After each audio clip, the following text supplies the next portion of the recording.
Bom dia, a graça e a paz do Senhor Jesus. Veremos hoje o primeiro capítulo, veremos hoje o capítulo de número 5 do primeiro livro de Coríntios. Abra aí a sua Bíblia no capítulo de número 5. São 13 versículos. Estamos todos no mesmo barco. Abra aí e faça uma leitura prévia antes de nos ouvir. Eu sou o pastor Daniel Deusdete, da Igreja Os Semeadores, na QNA 30, lote 7, em Taguatinga Norte, na Avenida Comercial, aqui em Brasília, no Distrito Federal.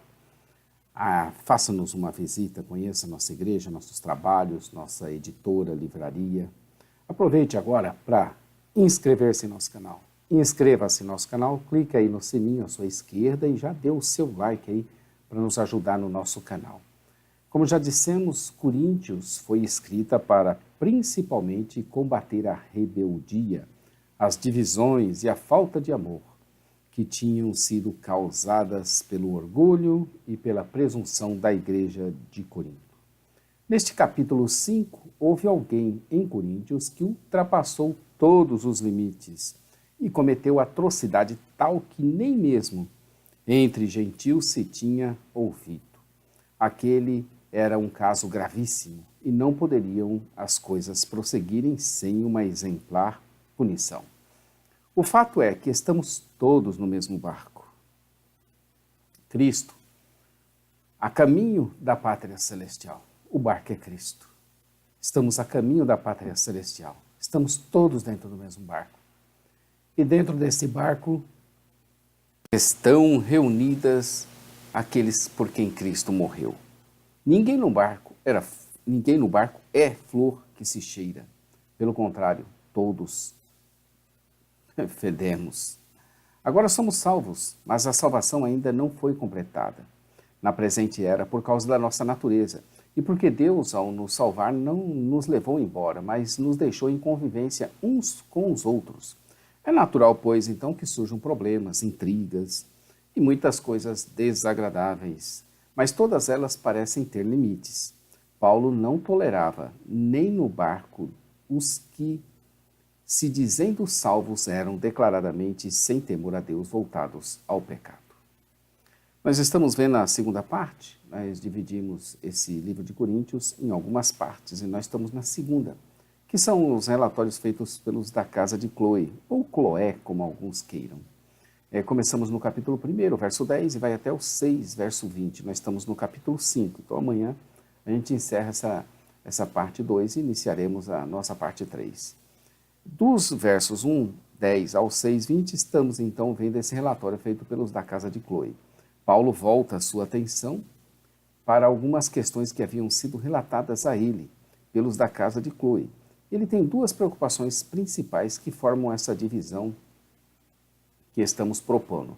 As divisões na igreja, que nós já tratamos, já vimos na primeira parte, e agora os problemas morais e éticos, que é o capítulo 5 e 6. Até o capítulo 6, verso 20, estaremos vendo os problemas morais e éticos. Além de fomentar divisões, a arrogância dos coríntios havia gerado vários problemas morais e éticos, segundo o relatório da casa de Cloé. Paulo trata de 3 questões. Um caso de incesto dentro da igreja, os versículos de 1 a 13, processos judiciais entre cristãos, já no capítulo 6, do 1 ao 11, e imoralidade sexual, que vai do verso 12 ao 20, que nós veremos em seguida. Então vejamos primeiramente o caso de incesto, que são os 13 versículos do capítulo 5.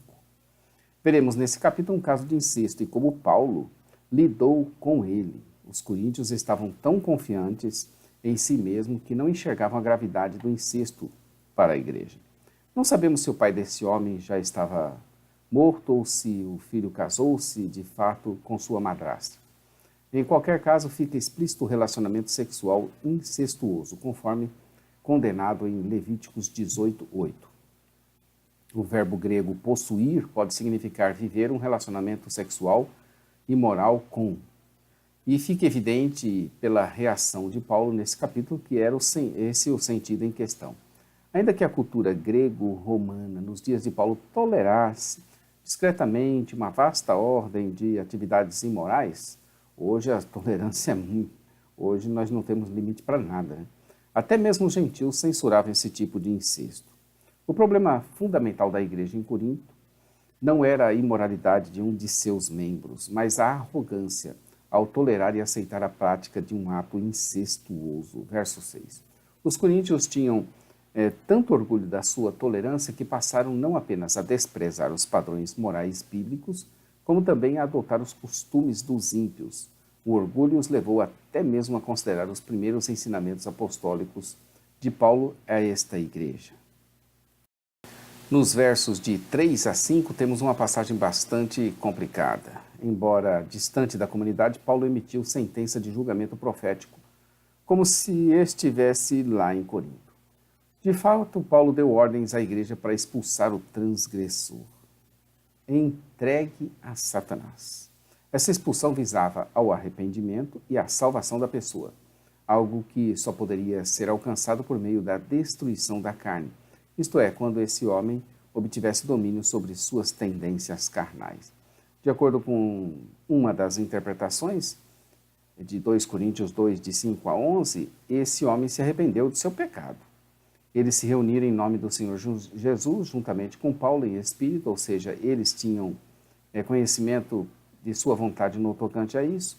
A igreja reunida em assembleia possui autoridade delegada por Jesus. Paulo condenava o orgulho deles, que era como um bocado de fermento que poderia levedar toda a massa.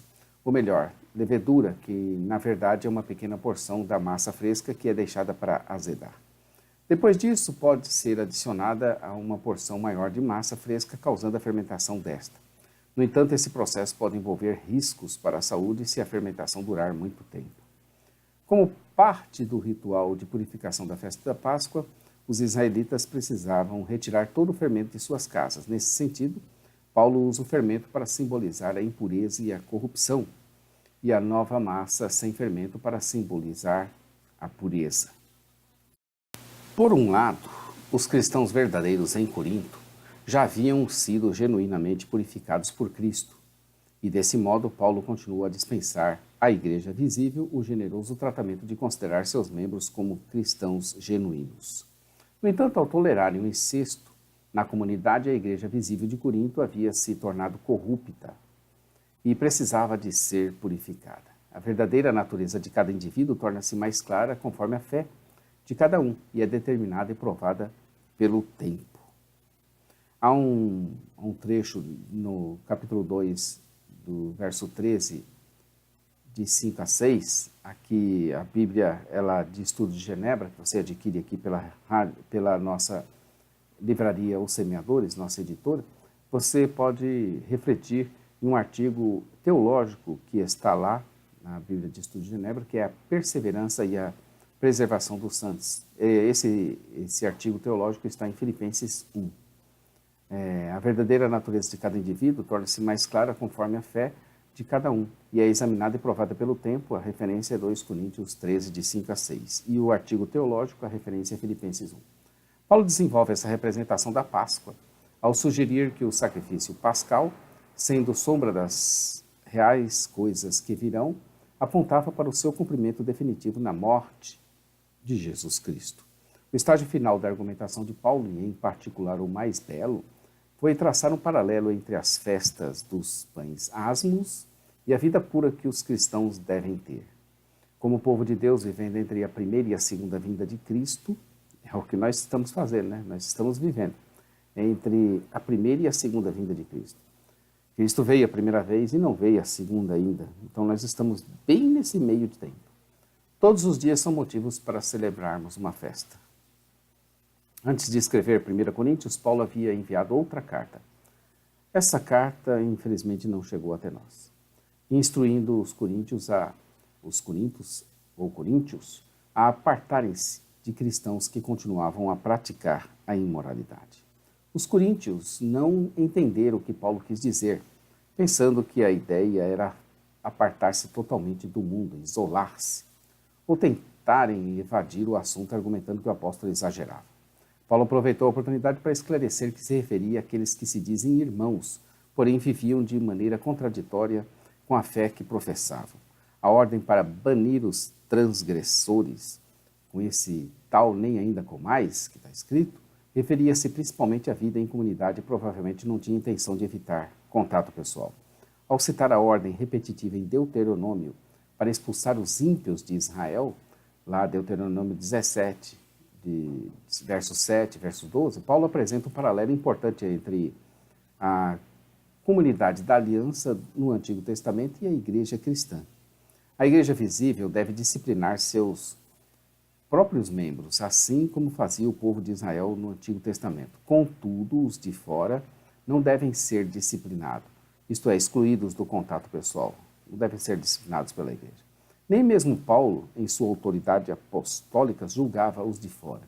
Isso não significava que Paulo não tenha criticado e chamado os ímpios ao arrependimento, mas que ele não lhes impunha a disciplina que se aplicava à igreja. 1 Coríntios 5, verso 1, diz: geralmente se ouve que há entre vós imoralidade, imoralidade tal como nem mesmo entre os gentios, isto é, haver quem se atreva a possuir a mulher de seu próprio pai. O verso 13 diz: os de fora, porém, Deus os julgará. Expulsai, pois, de entre vós o malfeitor. Paulo optou pela expulsão deste irmão que cometeu tão grave malignidade, mas garantiu que o mesmo ainda seria salvo. Outro exemplo cruel que temos de convivência difícil foi o caso de Judas, porém Judas não se salvou. No caso de Judas, Jesus o amou até o fim para mostrar o exemplo da paciência e da fé a todos nós. Então, graças a Deus, nós concluímos aqui o nosso capítulo 5 e amanhã estaremos aqui com o capítulo 6, onde veremos cuidado com quem você se une física e espiritualmente. Amanhã, capítulo 6. Inscreva-se no nosso canal, clica no sininho à sua esquerda aí, está aí à sua esquerda, e já dê o seu like aí para ajudar o canal. A parte escrita você vai encontrar em jamaisdesista.com.br. Acesse lá que tem muito conteúdo. Toda a Bíblia está lá. A nossa loja virtual, semeadores.com.br. Nosso programa de rádio, principalmente às 16 horas, quartas-feiras, nós temos o programa com o pastor Johnny Ramos, diretamente da Suécia, programa Palavra de Vida. A todos um bom dia, fiquem com Deus e até amanhã, com o capítulo de número 6 de 1 Coríntios. Deus abençoe, fique com Deus. Maranata, ora, ora, vem, Senhor Jesus. Deus te abençoe, querido.